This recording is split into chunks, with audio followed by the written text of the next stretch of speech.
what matters. This is News Talk. A very good evening. Will O'Callaghan sitting in for Nathan Murphy on this Thursday. What a show we have ahead. Ireland getting ready to go to Wales in the Six Nations this coming Sunday, hoping to put a run of 2 successive defeats in the Welsh capital behind them. Former Ireland captain and Ireland's most capped player in the Six Nations, Brian O'Driscoll, will look forward to that match just after 8 p.m. Liverpool at this stage have fallen 7 points behind Manchester City, having played a game more. The two sides meet in our live game and off the ball this coming Sunday. We will be talking to both John Giles and Kevin Doyle about where it's gone wrong for the Reds in recent weeks as they suffer back-to-back defeats at Anfield in the Premier League. We'll also be talking to Aileen Gilroy about being at North Melbourne for a second season, their hopes of winning the Women's AFL this campaign. And we'll hear from the League of Ireland managers who shared the silverware between them last season. Stephen Bradley of Shamrock Rovers and Filippo Giovannioli of Dundalk will be on the football show after 9 p.m. All that to look forward to. We're joined by Neil Tracy. Good evening to you, Neil. Evening, Will. How are you this evening? And Joe Malloy is there as well. How are you getting on, Joe? Evening, gents. How you doing? Before we look at the news round, our OTB AM presenters have caused a little bit of a stir in Wales, it would seem, after their comments on Monday, where the Welsh were entirely written off. Ger Gilroy, in this very chair, called them absolutely rubbish and said that Ireland have got a chance to annihilate them this weekend at the Principality Stadium. And Adam Jones, the former Welsh prop, over 100 caps between Wales and the Lions, has hit back this evening in the Irish Examiner. He has said, quote, "I saw some pundit in Ireland saying they would thrash Wales at the weekend. I think that's a bit disrespectful. Actually, it's very disrespectful. Wales were Grand Slam champions 2 years ago. They get to the World Cup semi-finals and still have the majority of the same team. I think it's disrespectful to say we're going to get thrashed by a team which hasn't won a Grand Slam in a while. That sort of thing does piss me off a little bit." Neil Tracy, as our resident rugby head in this conversation, what do you make of Adam Jones having a bit of a chip back at the comments made by Owen and Ger on Monday? I mean, Ger and Owen, they're getting a lot of credit here. I think for people picking up those comments. Look, I think the way Wales have been over the last year or so since Warren Gatland left, they obviously haven't been doing too well. And in general, it doesn't take much for them to... I don't think the players themselves are sticking it up on the dressing room wall, but the fans, it seems, are willing to stick anything up and take motivation out of absolutely anything. And look, they do always seem to be I have experienced this on Twitter. I know a lot of kind of ardent rugby followers will have experienced this on Twitter. Welsh rugby Twitter is the most argumentative and contrary thing out there. You don't see it as much with English rugby followers on Twitter. The Scottish rugby followers on Twitter generally have a brilliant sense of humour at kind of how up and down their team have been and the expectations and the crushing blows and the disappointments. The Irish rugby fans probably fall somewhere in between. It's probably a bit more provincial, but it's just something I've always noticed, that the Welsh rugby fans on Twitter are just the most sensitive bunch of people. It's incredible. And for that to be making such big news, it's not as if Brian O'Driscoll said it or Ronan O'Gara or people who we've had. All due respect to Ger and Owen, but they have not played test rugby. And I think it was pretty clear what they were trying to do, and they have succeeded. Joe Malloy, I'm not going to try and walk you into trouble as the anchor of Virgin Media's Six Nations coverage here, but are you surprised by the way the Welsh have reacted? Are they being a little bit too sensitive here, the Welsh fans? I don't know. I just know, Will, tomorrow when I sit down to do the planning for Virgin's coverage, we're now having to clear the decks. The Gilroy-Sheehan effect and what effect that will have on this game is now top of the agenda. And I tell you what, Team Ireland, don't thank them. I mean, there'll be recriminations if Ireland don't win this game all of a sudden. This is the argument. This is the kind of stuff that ends up on dressing room walls this coming weekend. I'm not sure if it's actually going to be used for any kind of motivation at the Principality. Neil, we'll be talking to Brian Driscoll in a lot more detail about the game later on. I know you've got some speculation around the team news, which will be named tomorrow, but what is your feeling, Neil, about Sunday? And given that Wales have lost 7 out of 10 under Pivac, it's understandable that Ireland will be fairly bullish going into this fixture. Yeah, I think the fact that Wales have had to suspend Josh Adams for a couple of games is an absolute hammer blow for them, because he was arguably the most dangerous winger. Now they are going to have Louis Rees-Zammit probably coming into the bench, as I'll kind of detail later. They'll be naming their team tomorrow, and they're going to be without Jonathan Davies as well. So on top of the form that they've had last year and the struggles they've had, They're missing key players as well, which is not going to be ideal for them. And look, it was something that was discussed yesterday in the press conferences with both Peter O'Mahony and Johnny Sexton.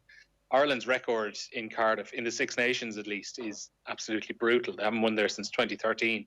I know they've won there in World Cup warm-up matches and in the World Cup itself in the years since. But, you know, in the games against Wales that have actually mattered at the Millennium Stadium over the last while, they really have struggled. One thing that's going to be interesting as well, I think, this Sunday is going to be the pitch, because they've had to bring in a brand new pitch for the game. This is the first game in the stadium since they reopened it after, you know, the Millennium Stadium and the Arms Park was kind of used as a makeshift hospital during the worst months of the pandemic earlier this year. So, like, this pitch has kind of been grown outside the stadium and laid into the stadium. And I think we've all seen across almost any sport that when there is a first-time pitch in action that hasn't really had too much time to bed in and kind of sew itself in, that, you know, there might be a few issues. There could be some players losing their footing.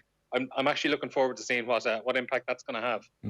Alan Wynne-Jones saying this week he much prefers playing in Cardiff than in Clonettley, and was somewhat playing down Wales' record last year at home, particularly in the Autumn Nations Cup, because they didn't have the comforts of being at the Principality. The roof will be closed for Sunday afternoon's game as well. We are talking news round here on Off the Ball, but thanks to Gillette, we don't just play the game, we change it. Gillette, made of what matters. Neil, the relentlessness of the Premier League continues. We've got another big game up at 8 o'clock this evening. Yeah, it will, and a pretty crucial one for both sides. Spurs taking on Chelsea. Spurs looking to end their 2-game losing run. José Mourinho side welcoming Chelsea to the Tottenham Hotspur Stadium for an 8 o'clock kickoff.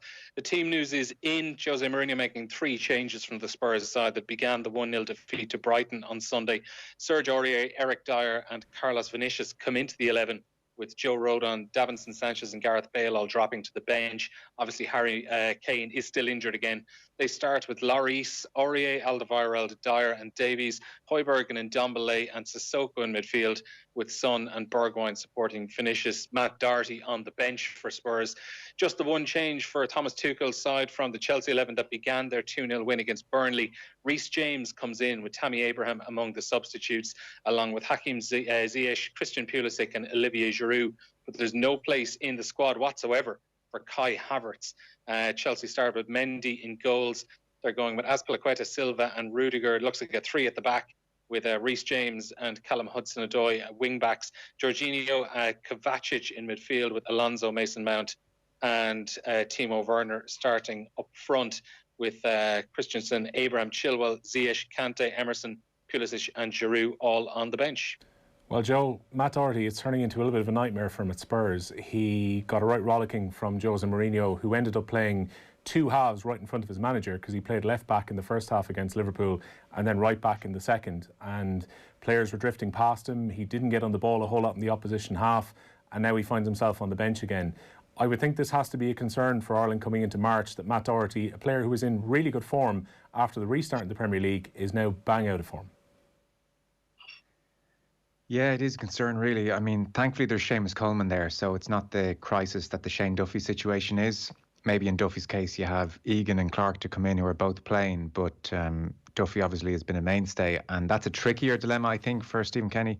The Doherty thing you would expect will sort itself out over time, and it may not be at Spurs, who knows, but it might depend how long Jose is there. Like, Doherty was very open at the start of the season about the difference between playing right wing back and right back. Starting positions are different, defensive responsibilities are different, and he had just such a great run in the team at Wolves. He was full of confidence, he was aggressive, he had total clarity over what he was doing and when. He has none of those things at Spurs, and José Mourinho, just ask Luke Shaw amongst others, he's not necessarily the greatest manager in the world to rehabilitate you when he starts to doubt you. And that's the worry. You know, you don't want Doherty to have a season or more under Jose, whereby Jose is picking Aurier and Doherty's confidence is almost systematically run down. That's putting too strong a point on it. But yeah, it's not ideal. Coleman's playing well, so that kind of negates the urgency to sort this thing out by March. But it's not what Matt Doherty would have planned when he sign for Spurs, that's for sure. No, especially when José signed 2 attacking wing-backs in Doherty and Reguilón, and both have kind of struggled to keep their place in the team so far. Coming up tomorrow on OTB AM, we've been covering the story around Panorama's screening of boxing and the mob, which focused on MTK Global on Monday night. Joe was talking to Neil Richmond and Kieran Cunningham on Tuesday about this. Well, Bernard Dunn is going to be on OTBM tomorrow morning. He's going to be talking about talent development in boxing, of course, in his role as basically the head of performance in the IABA, and other sports. Of course, we'll also be reacting to the Panorama documentary as well. Here's a taster on what Bernard had to say to Owen Sheehan. From the standpoint of the young professionals that are operating in Ireland at the moment, I know you haven't seen Monday night's Panorama documentary yet, but Barry McGuigan was one of the big figures who came on to speak about this, and he spoke about how he's losing a lot of fighters to MTK. Basically, they're being undercut. Would that concern you if you were a young boxer at the moment, the fact that the options are narrowing with regards to picking your promotion or picking the management team who are going to represent you, that it is narrowing towards MTK all the time? I think it's hugely important that the powers, that the people who are in power, those who run the world federations, be it amateur and professional, I think it's important that they set out very clear rules and regulations that protect and safeguard all our young athletes coming through, and our older athletes, the guys who are in professional, and that there's very clear guidance on making sure that what they earn is theirs, making sure that their careers are being well looked after. How important is it that someone like Barry McGuigan is coming out and talking about this subject and talking about the associations to MTK? Come here, I think with the Barry situation, I know he went through a recent court case himself. So, like Barry's was a phenomenal boxer himself, and actually was a huge inspiration to me. I remember having a photograph with him when I was 5 years of age, in a gym in Dublin, and saying I wanted to be like him someday and be champion of the world. It took me a little while to get there, but it's I'm a slow learner. Let's put it that way. But you know, we've got some great individuals coming through in this country, in terms of athletes, in terms of performances, in terms of ability to become world champions, and we want to make sure that they're being guided in their careers in the right way. Bernard Dunn, who fought and won a world title in his home city of Dublin. It seems a long way away that we'll have professional boxing, at least on that level in Ireland, 5 years on now this month from the Regency attack. Joe, you were talking to Billy Walsh last week too, and he was saying that it is very important for the IABA to try and get some kind of pathway for these young boxers who, no doubt, if they do well at major championships or at the Olympics, offers are going to come into them. And in some cases, they could seem like transformative money that will be available. But just to give these guys the way of making maybe the right choice with the next stage in their career if they're going to go professional. Yeah, I mean, money talks, Will. So I'm not sure what you're going to do, really, is the reality. And it's interesting listening to Bernard there. I'll listen to the full interview tomorrow. I suspect he plans on watching the Panorama programme. It seems like he was doing general media today, so it wasn't like he kind of put himself forward to talk about this issue. This issue landed on his lap. Fair enough. I mean, I understand if people don't want to comment in the way Barry McGuigan did. It's obviously a difficult situation to talk about. Yeah, look, ultimately, that's what the point you've raised is important, but it's just a bigger issue than that, isn't it? Like, the thing needs to be sorted out now. It seems Donald McRae talked to British boxing, and they effectively said, look, we can't really intervene in who's advising various fighters. Nothing we can do, and there doesn't seem to be anything anyone in boxing can do, or anything in boxing that they're prepared to do. So, like, it's a bleak enough picture at the moment. It seems in the short term, it will fall upon the broadcasters to really take a stand, and they can't claim ignorance anymore. Not in light of the program this week. Will they take a stand? I'd be surprised. I think last summer we got a statement from Daniel Kinahan saying he was stepping away from the sport, and that was taken at face value. And I suspect it'll be taken at face value again if required. There's too much money at stake. So I don't know. Like, when you say a path for young Irish fighters, if they want to turn professional and MTK are offering them the most money and the best terms, like, what path would you be suggesting, really? and in some cases MTK, is where they're going to be steered by many of their coaches currently too. And in reality, it's probably the only major representation, unless you go with Barry McGuigan, that you can have on this island as well. And there's the possibility of fighting in Ireland, albeit in Belfast, if they sign with MTK Global. I'm a bit of a cynic like you. I think once the TV contracts come round for Tyson Fury against Anthony Joshua, ESPN and Sky, who've been extremely quiet this week, will be more than happy to sign that and sell people the pay-per-view for 40 quid a shot for that fight later this year. Neil, we're going to golf next, and Rory McIlroy has been talking about the potential changes around driving distances. Yeah, but first, he's in action at the moment on day one of the Waste Management Phoenix Open, and he's flown back up the leaderboard after a pretty disastrous start. He's 2 under at the moment through 16 holes. He's playing the 17th right now, having started double bogey, so he was 3 over par after his opening 2 holes. But he's now back within 6 of the lead, which is held by American Matthew Naismith. McIlroy's up to 2 under par at the moment. Naismith is 8 under, 3 clear of Tom Hoge in second, while Padraig Harrington is playing the second at the moment. He's level par. But on those comments from earlier, McIlroy has accused golf's rulemakers of reeking of self-importance. They've announced plans to try limit how far players can hit the ball off the tee. And McIlroy says it's going to have a negative impact on the sport, particularly for amateurs.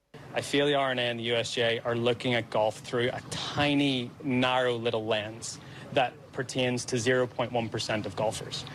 Yes, of course the ball goes a long way with top-level professionals and top-level amateurs and the guys that sort of make their living playing this game. But 99.9% of golfers don't do that. And they don't want the ball to go shorter. They need help getting the ball in the air for going further. I mean, golf has had an unbelievable boom in 2020. I mean, it's been like, this pandemic has been so good for golf.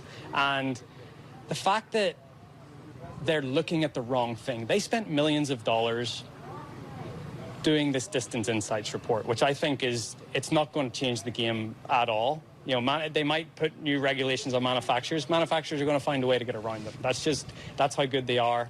So those millions of dollars that were spent in the distance insights report should have been put back into the grassroots of the game, because golf is experiencing a boom. So we need more younger people in the game. We need more minorities in the game. That's how we keep the game going for the next 100 years, not by looking at the ball and looking at the driver. Joe Malloy, with your Golf Weekly hat on, what's your reaction to Rory's comments there? Bearing in mind Rory is the second longest off the tee in the PGA Tour. I mean, he was fairly pent up, wasn't he? Mm-hmm. That was the thing that jumped out the most. Everyone was like, geez, look how fired up he is. And it was kind of funny in the clip after he finished speaking, the cameras were still rolling, and someone said, geez, you're fairly fired up. And he said, yeah, I woke up in a mood today and I'm just rolling with it, which we can all empathise with. I mean, I think ultimately he's right in many ways. The average amateur needs all the help they can get. Golf's unbelievably difficult sport. So I suspect, and I think he advocates it as well, we're heading probably with golf for a situation whereby bifurcation is the rather fancy word they use for it, whereby the professionals and the amateurs are playing with different equipment. So there'll be some kind of hold put on the better golfers, the professionals rather, and the amateurs. We will get all the forgiveness that we can possibly attract. The easiest ball to hit, the easiest clubs to hit, and we'll still find golf way too hard. As for your point, you know, a degree of cynicism there, Will. You know, Rory, second longest off the tee. Geez, he wouldn't want to have the equipment changed. There is an argument out there from those in the know who can explain the science better than me that actually, if they were to roll back in the equipment and change the equipment, that Rory's talent over the others would be just as drastic. That actually, you know, his accuracy and the ability to time his swing so wonderfully, you know, he'd be just fine, and it wouldn't diminish the gap with him. And apparently, like, a big chunk of guys in the middle who are you know, benefiting almost the most from technology. Like Greg Norman in his day was by a distance, you know, an unbelievable driver, generational driver. Whereas, like, he mightn't be rewarded for that now the way he was back in his day, because the equipment is so good for everyone. Yeah, there's a lot of players coming out, as Paul Carrington has said in this show, who are now swinging faster than a generation before, and there's going to be a whole succession of big hitters that are going to come on tour, equipment or no equipment, in the future. Now, every night this week, we've been giving away a 6-month Now TV Sky Sports pass as part of our Super Bowl build-up. At the end of this week, we'll have our Super Bowl preview special. That's at midday tomorrow on our social channels here at Off the Ball. But to be in with a chance of winning that 6-month Sky Sports pass tonight, all you have to do is identify our mystery voice who wanted us to pass this on to Tom Brady and the Buccaneers. I have nothing but absolute respect for them. That's extremely easy. I don't think we even need a replay on one tonight. Text your name and the answer to that mystery voice to 53106. It'll cost you 30 cents. We'll contact the winner after the show. It's all with thanks to Now TV. You can catch all the Super Bowl preview shows and the game itself on Sunday with a Now TV Sky Sports pass. We're going back to football, Neil, next, and we could well have neutral ground for Liverpool against Leipzig. Oh, I think we certainly will have a neutral ground for that game. Well, the away leg of Liverpool's Champions League last 16 tie with Leipzig isn't going to be allowed to take place in Germany this month. The country has banned people from entering who are travelling from areas affected by coronavirus mutations, which obviously includes the UK, and there will be no special allowance made for the Premier League title holders. And UEFA say they're working on a solution for the game to be played outside of Germany. Early speculation this morning was that it could actually be played at Wembley. The League of Ireland are big creditors for Bank of Ireland, and Bank of Ireland have now taken a sponsorship up with both the League of Ireland itself and also with the Women's National League. Yeah, and the government also are going to be providing additional support to the League of Ireland, which is according to Minister of State for Sport Jack Chambers. He tweeted this evening saying he had a positive meeting with the FAI to discuss the return of football in Ireland.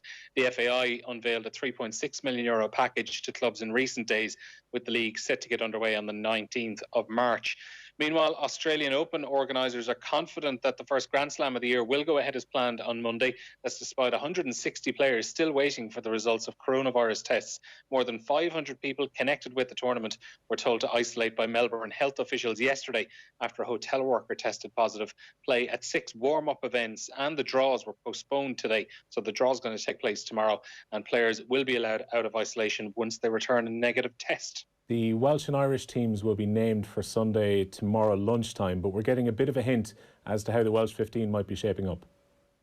Yeah, Wales head coach Wayne Payback has hinted that 20-year-old Louis Rees-Zammit is set to play on the wing for Wales against Ireland in the Six Nations on Sunday. Cardiff's Josh Adams was suspended for 2 matches for a breach of their coronavirus protocols. Jonathan Davies is expected to miss out through injury, so George North is likely to start in the centre. And as he said, both of those teams will be named tomorrow. Meanwhile, Scotland have given Cameron Redpath his test debut for Saturday's Six Nations opener against England at Twickenham. The Bath centre is the son of former Scotland captain Brian Redpath, but he played at under 20 level for England and has now chosen to represent the Scots at test level. His former underage teammate and centre partner on that England under 20 team, Ollie Lawrence, is actually going to be making his Six Nations debut in the English midfield, with Johnny Hill partnering Maro Itoje in the second row. But speaking today, Scotland head coach Gregor Townsend said he's confident that the 21-year-old Redpath will handle the pressure of the occasion. I've been really impressed with him in games where maybe away from home or up against it, he's had that same fearless mindset of wanting to take on the opposition. He's a fierce competitor too, and he'll have a big role to play in defence, but we also see his skills in attack. We think it's the right time for him. Neil, we've got the Connacht team named as well. Yeah, Jack Harty and Finlay Bealham will both make their 150th Connacht appearances in the Guinness Pro 14 tomorrow evening. They're taking on the Dragons. Second row Gavin Thornbury will feature for the province for the 50th time, as will Paul Boyle, who's going to captain the side from blindside flanker, while Quaylen Blade and Jack Harty will form a new-look half-back partnership, and Matt Healy comes in on the wing in place of Alex Wootton, who drops to the bench. We've had at least 6 months of Yoshiro Mori giving comments, and usually when we report them on the newsround, it's to say, yeah, the Tokyo Olympics are going to go ahead. He's got himself into a bit of trouble with some comments he's made overnight. He has, yeah. The Tokyo 2020 president, Yoshiro Mori, says he won't resign despite pressure to stand down after he made sexist comments. The 83-year-old is reported to have said that women talk too much in their meetings during an online session of the Japanese Olympic Committee Board of Directors. He has apologised for making the remarks, but he says he won't be resigning from the position. Arsenal really need to get someone better in terms of their board to be making the appeals to the FA. We had 2 red cards that were kind of similar this week. Southampton and Bednarak look like they're going to get away with it and get theirs overturned, but David Luiz will be serving a ban for his controversial red card against Wolves midweek. Yeah, it's a strange one. Mixed appeal results for Arsenal and Southampton for pretty similar fouls. So Arsenal's appeal against the red card for David Luiz in Tuesday's Premier League defeat to Wolves was unsuccessful. He was sent off just before half-time for clipping the heel of Willian José and conceding a penalty. Arsenal say they accept the FA's decision and Luiz will now be serving a 1-game ban. But within minutes of that, Southampton successfully appealed the red card shown to Jan Bednarak in Tuesday's 9-0 thrashing against Manchester United. The defender was dismissed after conceding a penalty for a foul on Anthony Martial, but the contact appeared to be minimal and he'll now be available for Saturday's trip to Newcastle.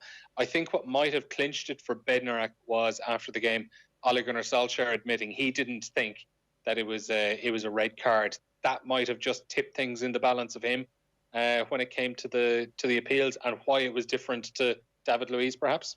Yeah, surprised if AR actually gave the penalty. It was a very long consultation ahead of that, and Southampton were already 7-0 down at the time when it happened as well. There wasn't a huge amount of mercy during it. The final story, Neil, that we're going to have a look at here is golf again, and not the best day for the Irish in Saudi Arabia today.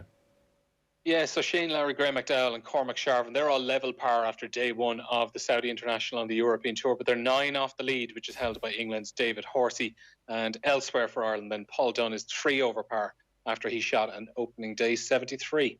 Neil Tracy, Joe Malloy, many thanks for joining us on the news round. Text in to 53106 about Ger Gilroy. If we lose on Sunday, Ger Gilroy will be public enemy number 1. Expect wanted posters of him and his handlebar moustache to pop up at locations across Ireland. Coming in from Paddy. He's already got the moustache in place for the posters. They don't even have to be photoshopped on. We'll take a short break. When we come back, we're talking football with Johnny Giles. The news round on Off the Ball. With Gillette, we don't just play the game, we change it. Gillette, made of what matters. Looking to upgrade your van or pickup? The Ford Upgrade and Save promotion can help you do just that. Save up to €6,500 and future-proof your business. There's the eco-driven Ford Transit and Transit Custom with mild hybrid and plug-in hybrid powertrains. And the 2020 International Pickup of the Year Ford Ranger. All tough, all reliable, all capable. All yours for less. Search Upgrade and Save or text Ford to 50015 and we'll arrange a call with your local Ford dealer.